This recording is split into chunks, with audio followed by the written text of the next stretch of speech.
Peuple congolais, chers compatriotes, levons-nous, n'ayez pas peur de qui que ce soit. La terre est sacrée. À mes frères de la RDC, à mes soeurs de la RDC,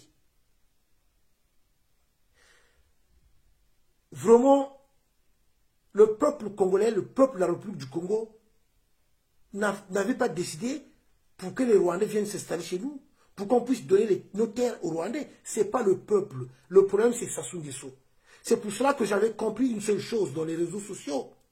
Regardez bien, ceux qui sont là à alimenter les insultes entre ceux de la République du Congo, ceux de la RDC. Moi, j'avais compris une seule chose. Ces personnes-là sont en mission pour divertir, pour créer la haine entre les deux populations.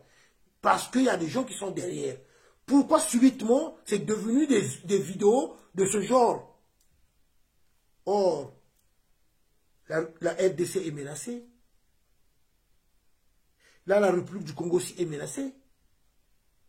Peuple congolais, chers compatriotes, dans notre pays, comment vous pouvez accepter, bonsoir à ceux-là que je n'ai pas salué, bonsoir, comment vous pouvez accepter que les Rwandais se mettent à tabasser les Congolais sur leur territoire? Du côté de Kintere,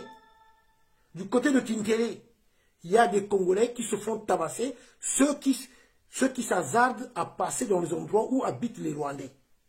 Ce que je dis, c'est la vérité. Donc, les Congolais en République du Congo, quand ils essaient de passer là où habitent les Rwandais, ils se font tabasser. Je parle de Kintere. Je continue encore plus loin. À Kindamba aussi, c'est la même chose. À Kindamba, ils occupent presque tout un quartier qu'ils occupent. Maintenant, quand les Congolais essaient seulement de prendre des raccourcis, passer par là où habitent les Rwandais, les Congolais à Kindamba aussi se font tabasser. Des gens que la population congolaise n'avait pas invités. Des gens que nous n'avons pas invités dans notre pays. Mais c'est ces personnes-là qui sont venues dans notre pays qui imposent maintenant la loi. Ce que je suis en train de dire. Vous qui êtes en République du Congo, même ceux de la diaspora, il y a des gens qui sont au courant de ce que je suis en train de dire. Peuple congolais, chers compatriotes, bon nombre de gens vivent mal cette situation. Bon nombre de gens sont remontés. Le fait que Sassou a donné nos terres aux Rwandais,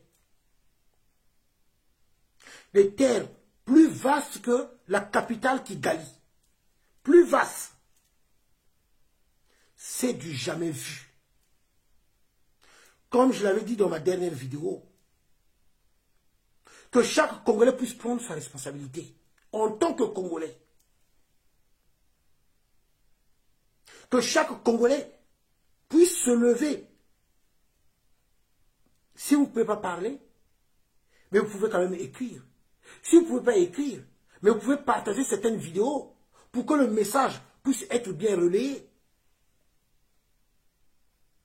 C'est aussi une façon pour d'autres Congolais de contribuer aussi à la lutte. C'est du jamais vu. Nulle part au monde où les gens, dans n'importe quel pays, comme je l'avais dit, on a donné les terres aux étrangers. Ça fait mal. Bon nombre de gens, au moment où je suis en train de parler, ils vivent mal cette situation, ils vivent mal. Et pourtant, dans les vidéos, depuis des années, j'en parle. Depuis des années, j'en parlais, je tirais la sonnette d'alarme. Depuis longtemps, et nous avons aussi organisé des manifs où nous sommes retrouvés devant l'ambassade du Rwanda. Nous avons eu à organiser des manifestations, nous avons dénoncé cela. Nous avons eu à organiser des manifestations en demandant aux Congolais de se lever. Et là, au moment où je parle, il y a des Congolais maintenant, une façon de parler, qui sont dans le commun. Oh, on est en train de rêver ou quoi? Non, vous n'êtes pas en train de rêver. Ce que vous avez entendu, la vidéo que vous avez suivie, c'est ça. Vous n'êtes pas en train de rêver.